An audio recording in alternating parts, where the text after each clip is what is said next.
श्री स्वामी समर्थ मंडळी, आपल्या यूट्यूब चॅनलमध्ये तुम्हा सर्वांचं मनापासून खूप खूप स्वागत आहे। भगवान शंकरांचे जीवनातील विविध समस्या सोडवण्यासाठी अनेक व्रते अनेक सेवा केल्या जातात। भगवान शंकरांची व्रते सेवा अगदी तुम्ही मनोभावे केल्या तर त्याचं फळ तुम्हाला लगेचच मिळतं। मानवी जीवनात अनेक समस्या असतात, अनेक अडचणी असतात, परंतु सगळ्यात महत्त्वाची समस्या म्हणजे विवाह न होणे।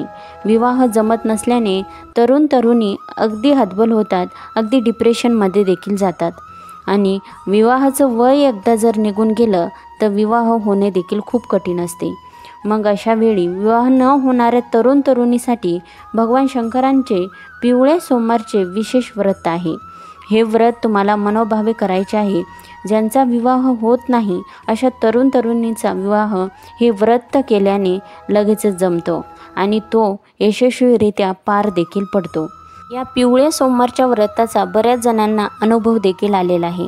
या व्रतामध्ये सोमवारी शिवपिंडीवर सर्व पिवळ्या रंगाच्या वस्तू अर्पण करतात, म्हणून या व्रताला पिवळ्या सोमवारचे व्रत असे म्हणतात। व्रत कसे करावे तर 21 सोमवार किंवा विवाह जमेपर्यंत जे अविवाहित तरुण तरुणी आहेत, ज्यांचा विवाह जमत नाही, अशांनी हे पिवळ्या सोमवारचे व्रत अतिशय मनोभावे आणि भगवान शंकरावर आपला पूर्णपणे विश्वास व श्रद्धा ठेवूनच करायचं आहे। प्रत्येक सोमवारी पुढील प्रमाणे जे साहित्य आहे ते घेऊन तुम्हाला एखाद्या जागृत शिवमंदिरात शिवालयात जायचं आहे आणि तिथे जाऊन शिवलिंगाची अगदी मनोभावी पूजा तुम्हाला करायची आहे। जागृत शिवमंदिर हे तुम्हाला एकच ठेवायचं आहे, कारण शिवमंदिर आपल्याला बदलायचं नाही। ज्या शिवमंदिरात तुम्ही पहिल्या सोमवारी पूजा करणार आहात त्या शिवमंदिरात तुम्हाला तुमचं व्रत पूर्ण होईपर्यंत पूजा करायची आहे। आता साहित्य कोणतं कोणतं लागणार आहे? हळदीने पिवळे केलेले 1 जानवं, 5 हळकुंड, हळदीने पिवळे केलेल्या 108 अक्षदा, 5 चाफ्याची फुले, जो पिवळा चाफा असतो त्याची 5 फुले आपल्याला घ्यायची आहे आणि हळदीने पिवळे केलेले पाणी तुम्हाला अभिषेकासाठी घ्यायचं आहे।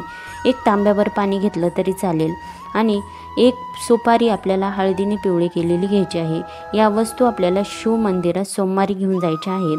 सर्वप्रथम शिवमंदिरात गेल्यावर शिवलिंगावर हळदीच्या पिवळ्या केलेल्या पाण्याने तुम्हाला अभिषेक करायचा आहे। नंतर आपल्याला सर्व वस्तू अर्पण करायच्या आहेत।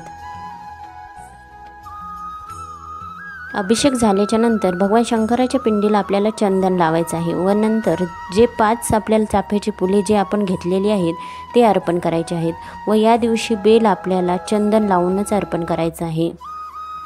नंतर 5 हळकुंड आणि हळदीने पिवळी केलेली सुपारी देखील आपल्याला शिवलिंगावर अर्पण करायचे आहे आणि पिवळं केलेलं जानवं हे देखील शंकराच्या पिंडीवर आपल्याला व्हायचं आहे। जसं आपण वस्त्र घालतो तसं जानवं घालून द्या आणि शिवाला मनोभावे नमस्कार करायचा आहे व प्रार्थना करायची आहे विवाह आपला लवकरात लवकर जमण्यासाठी, इच्छित वर वधू आपल्याला मिळण्यासाठी। भगवान शंकरांना अगदी मनोभावे प्रार्थना करा व केळीचा नैवेद्य या दिवशी अर्पण करा। तुमच्याकडे दुसरं पिवळं फळ किंवा दुसरा पिवळा प्रसाद तुम्हाला अर्पण करणं शक्य असेल तो देखील तुम्ही अर्पण केला तरी चालतो आणि महादेवांना मनोभावे नमस्कार करा। अगदी कळकळून नमस्कार करून भगवान शंकरांना आपली इच्छा सांगा आणि आरती केली तरी चालतं। तुम्ही आरती मंदिरात केलं तर त्याचं फळ देखील खूप मिळतं, तुमची पूजा संपन्न होते। म्हणून तुमची पूजा झाल्याच्या नंतर कापराने भगवान शंकरांची आरती तुम्हाला करायची आहे। तुमच्याकडे फुलवात असेल तर त्याने देखील केली तरी चालते, परंतु आरती तुम्ही करावी। नंतर हे व्रत जर तुम्ही केलं तर तुम्हाला उपयोग काय होतो तर पिवळ्या सोमवारचे व्रत हे तुम्हाला अगदी शीघ्र फलदायी आहे। याचं फळ तुम्हाला अगदी कमी वेळात मिळतं। भगवान शंकरांच्या कोणत्याही सेवेचं फळ तुम्हाला अगदी कमी वेळात मिळतं। फक्त सेवा तुम्हाला मनोभावे करायची आहे, श्रद्धेने करायची आहे। हे व्रत खर्चिक अजिबात नाही, कमी खर्चात होणारे हे व्रत आहे।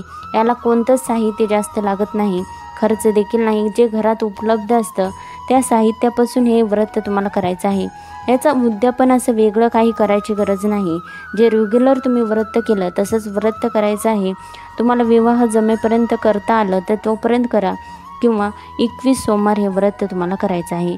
व्रत अगदी साधे सोपे आहे, कठीण अजिबात ह्यात काहीच नाही, कोणतेच नियमधर्म देखील नाहीत।